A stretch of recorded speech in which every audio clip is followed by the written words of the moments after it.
Good evening and salutations, my GH fans. You know, just going into the Willow character, right?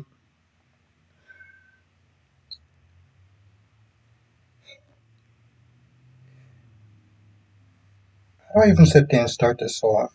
It's interesting because even before I hit the recording button, I'm like, Willow has some very deep-seated issues. And this started way before she got together with Michael. This goes back to when she was with Chase. And I think some of the stuff that some of the stuff, the reason, Jocelyn sat there and said that she's a, habitual cheater and everything, right? And I think this stems back to the whole Donna date. She never really worked through that trauma. She never worked through that trauma. She never really got therapy or counseling or anything like that. And she jumps into a relationship with Chase. She leaves Chase for Michael. And then she leaves Michael for Drew for essentially the same thing. One of the things that she sat there and said when she was with Martin, she didn't really want to sit there and try to get dirt on Michael. They don't hate each other. They just see, the thing about relationships is that it doesn't come with an instruction manual. And what wound up happening, and this is something that Michael said too, they tried so hard to sit there and protect each other that they never really worked through their problems. You know what I'm saying? They never worked through their ish. And let's just sit there and say that Drew was not in the picture. I think what would have happened is they just would have drifted apart. And it's unfortunate, but that's just how relationships work. Now, her whole issue with Chase, she cheated on Chase with Michael. And that might have been the same thing. That's what happens when you don't sit there and realize why your last relationship failed. She wound up doing the exact same thing with Michael that she did with Chase. So they're talking, and she finds out that her car got impounded. And she goes down there to the police station. She finds out, well, she guesses that it was Tracy. And her car got moved to the street, and then, it got impounded and everything like that. Now, she's just guessing that it was Tracy, and most likely it probably was Tracy. But here's the thing about this. And I've said this. One, before I even get into this whole theory that I said, this is not serving Tracy, right?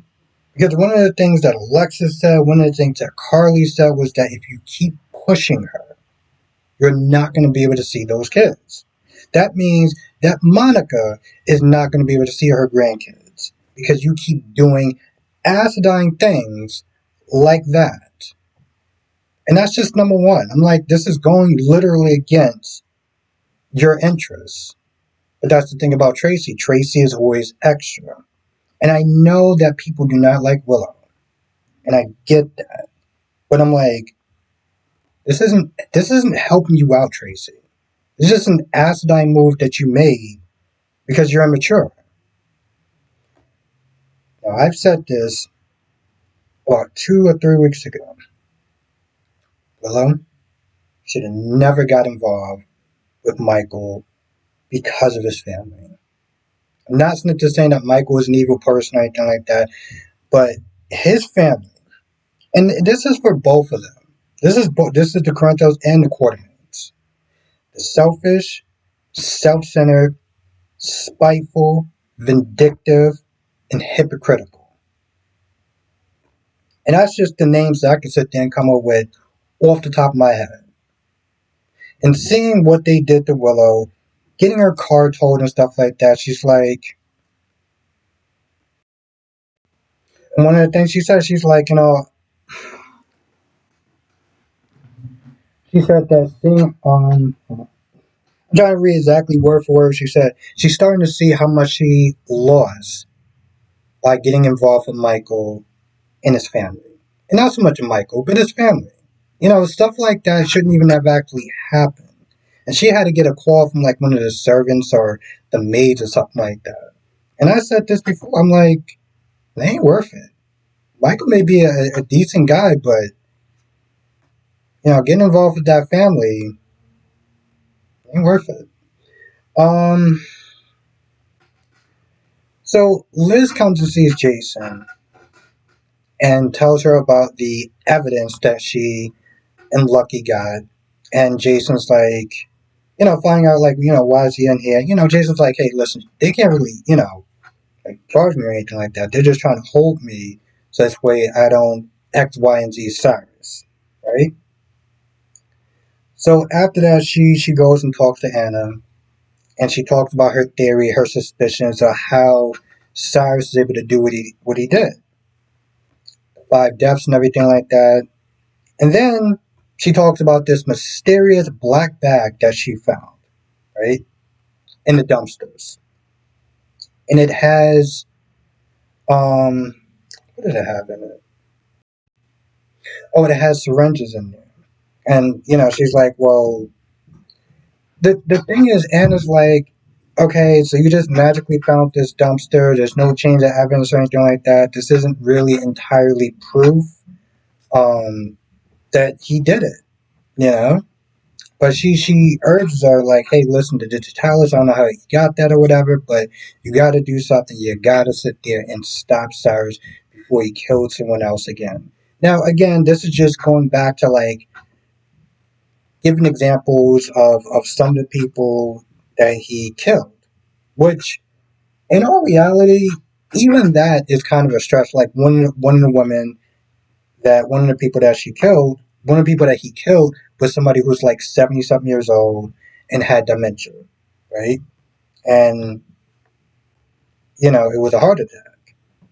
And I guess you can see how that could be overly missed, but you know, and it's like that's not enough. Like, okay, it's enough to get the investigation started, and maybe they'll find digitalis in that person's system. And even if you do, that still doesn't mean that he actually was the one that did it. Yeah, he was in proximity, and there's a good chance. But I'm not going to get into the legal mumbo jumbo. But my point is that even if you find it in her system, it doesn't mean that's enough to sit there and like arrest him or anything. But she does what she can, and she talks to Mac and everything like that. Now this is after Mac is talking to Willow. He had to see Mac about like finding the car and everything, and that's when she's like, "Yeah, I got involved with pretty much the wrong people." Now, Laura, Laura and Kurt's talking about Drew, of course, talking about this deal that he wants to sit there and kind of renegotiate. He wants to sit there and put this project in Sonny's area, forcing Sonny to sit there and move out. Doing this, it seems like it's going to cause more harm or be more costly for the city by him moving it from where it's supposed to go to moving it strictly to Sonny's place. Um, so it's just going to cause a lot of problems and everything like that. And Curtis is and this is something you gotta sit there and watch. Like Curtis lays it down on how it could be more problematic if they pretty much kind of kick somebody out the property and do that, right? But then Drew comes in, and of course Jordan comes in. Before Drew comes in, Jordan comes in, and they're already talking about how Sitwell. Well, Drew is going to be working with Sitwell. Laura kind of gives him benefit of the doubt because yeah, Sitwell is kind of sketchy and stuff like that. But Laura's like maybe he doesn't know that. Jordan comes in and Jordan's like, I can get more info on Sitwell. And of course, Curtis is like, yeah, you're not a cop, right? Like this is just such a bad idea. Drew comes in, he lays his proposal, and long story short, he pretty much like he also talks about how his proposal is actually going to be good for Aurora and also good for the city. I don't know. I guess it's really weird, but it seemed that Curtis actually did a better job as far as saying how Drew's plan is going to be more costly for the city. Long story short, Drew pretty much is like, hey, listen, if you don't move this project into Sonny's area where he's doing illegal activity, which Laura was like, all those businesses are legit. And if you do that, you're going to wind up having them lose jobs and stuff like that. But he's like, hey, listen, you got to move Sonny out and we can get this deal going. Or you can keep Sonny happy and we'll just sit there and let this deal die. And then he just leaves. But before he leaves, um, because Curtis is still listening, they give him a hard time. And Drew asked a question. Drew's like, hey, listen, if it wasn't me and you were dealing with somebody else, would you still be trying to play a hardball thing?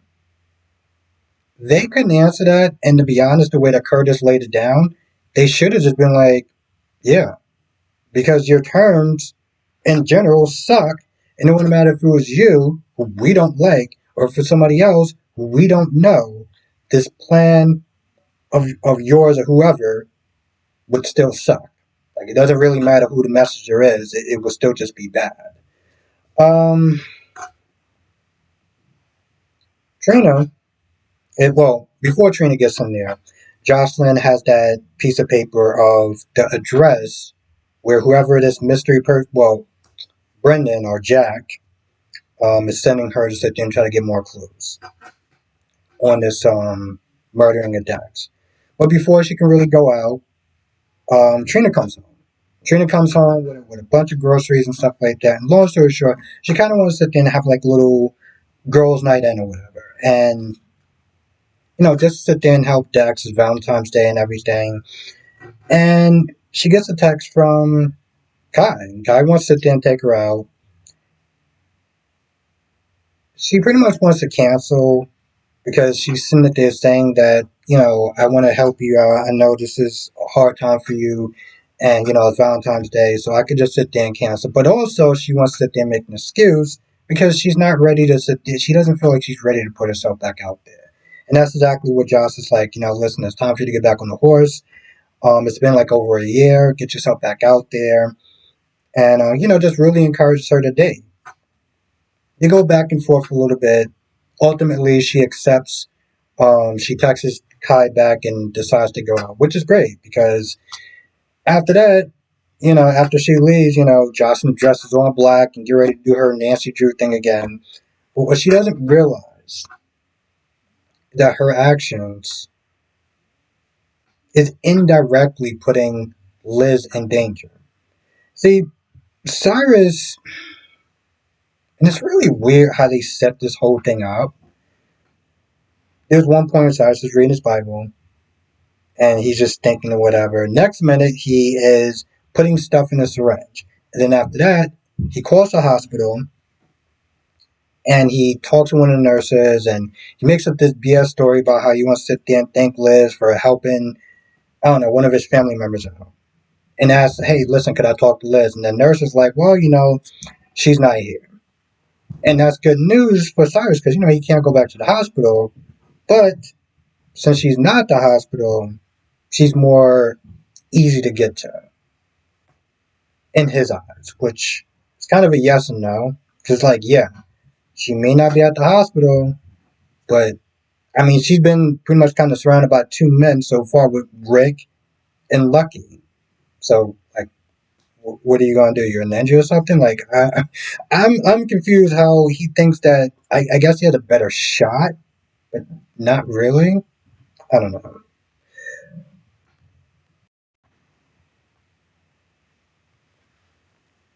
Now, Sasha, I don't exactly remember what Sasha is doing, but at some point she goes to see Jason, and she tells Jason that most likely Willow may be on to the fact that this child is Michael's baby. What she also does is she's feeling guilty because, one of her plans to sit there and derail that PI involved damn near putting that PI's life and that dog in danger. And Jason just kind of like, well, you kind of did what you had to do. You had to sit there and, slow her down or whatever, put her out of commission. And I'm like, bro, did you just sit there and pretty much okay? Well, of course you did. You're a killer. But did you just sit there and literally okay her or, like, try to not make her feel so bad about the fact that she endangered that woman and her dog just sit there and keep a secret? Did you really just sit there and just co-sign that shit? Anyway, they're talking, and long story short, Sasha wants Jason to, admit that he's the father of her child because, Willow is investigating, and it's only a matter of time before it may come out. But if Jason could sit there and be like, hey, listen, I'm the baby's daddy, whatever, it might slow down the investigation. I don't know.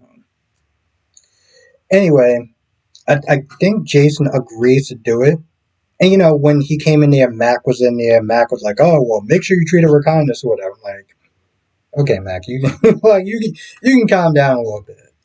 Um, Mac is outside talking to Anna, and Willow's there as well. So when Sasha opens the door, Sasha sees all three of them, and I think Felicia wasn't there, but sees pretty much all three of them. And then she turns around, she looks at Jason, and she's like, "Well, just go with it." And she starts making out with him, and Mac is, he's getting upset. He pretty much like, "No, not again," because Jason was with Robin, and he didn't like that idea. And now that they're family, he's like, "Yeah, I ain't cool with this ish." But this was more of a show for Willow at that point. Sonny comes over Carly's place to sit there and give her an update on the custody hearing, which is not going to wind up happening because he decided to compromise with Ava. And Carly was really surprised. This is even after he lists all the different reasons of why he doesn't want to go through a long, lengthy custody battle and, involving um, Avery, who already feels the tension between those two, having Christina relive those memories of her falling out the window and everything like that. And it's just, just to keep the peace. 50-50. And Carly's like, okay, I get that. I understand it. But it still doesn't seem like you. See, we know it has a lot to do with Sonny's heart, the stress and everything like that. But she just feels like there's something off. Eventually, she does sit there and drop it. And Carly tells Sonny about what Drew said. And at first she was like, I don't know if Drew's telling the truth because at that moment he was so mad he would sit there and say anything to hurt Carly. Now I'm still kind of confused on how that news will hurt Carly. A couple weeks ago I went up doing the video and they're going back and forth or whatever and Drew drops that bomb, right? But it really I'm like I don't understand how that was supposed to hurt Carly, except for the fact that maybe Jason was keeping a secret, and you're such a good friend or whatever. And the fact that he kept that secret from you means that your friendship, your bond isn't as strong as you think it is. I guess that was supposed to be it, but it just seemed like that wasn't a comeback line. You know what I'm saying? Like you go tit for tat with somebody, you just all you wound up doing was putting somebody else's business out there on Front Street. He didn't really do anything to Carly. That's why I felt it was so disappointing. Anyway, she tells Sonny about that, and she wants to sit there and talk to Jason, and Sonny gives her all the different reasons of why that's a bad idea. Enemies, his own privacy, and just, hey, listen, when he wants you to know, I'll tell you. He doesn't need you sitting there prying into his business and stuff like that. Let this man chill. He has a lot going on. He has Danny to sit there and think about, and let's not really go there. So she doesn't like it because their relationship or whatever, but she ultimately knows that Sonny's right, and she drops it for now at least. You know, just going back to one of the segments again, the whole Liz and Anna thing when she was not there presenting the evidence.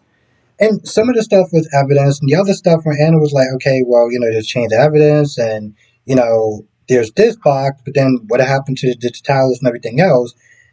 The way that Liz was not there trying to push her, you can tell that Anna just kept looking at her like, what's going on? Why are you so like pushy with this? And you're pushy with that, and you're kind of like, well, can't you just do this and it will lead to that, or can't you just do that and it will sit there and lead to this? And Anna just kept looking at her, and I'm more surprised that Anna didn't sit there and be like, okay, hold on, something ain't right. Because there's a couple of times you feel like she wants to stop the conversation, be like, whoa, this isn't really adding up. It's not really adding up. He's not a cop anymore. You just found this in the dumpsters. Still doesn't really prove anything. It could have been, you know what I'm saying? Like, she's not really stopping the conversation. She's just letting it go on, but she keeps looking at her like there's something off. And I guess I'm just surprised that Anna didn't sit there and press her. Liz is like, hey, listen, if you don't do anything, he's going to sit there and kill somebody else. And maybe that's why she was like, okay, this shit really does not make a lot of sense. There's a couple of things that's off, but I'm going to sit there and follow up and try to, do something before he does kill again if he's a suspect. I mean, since he is a suspect after all. Anyway, I feel like that's pretty much about it. I can't think of anything else, but I will be doing a live stream tonight, 8 p.m. Eastern, 5 p.m. Pacific. I'll be talking about all 4 of the shows: General Hospital, Days of Our Lives, Born and Beautiful, and Young and the Restless. With that being said, I'm going to go. I'll see you in the next video.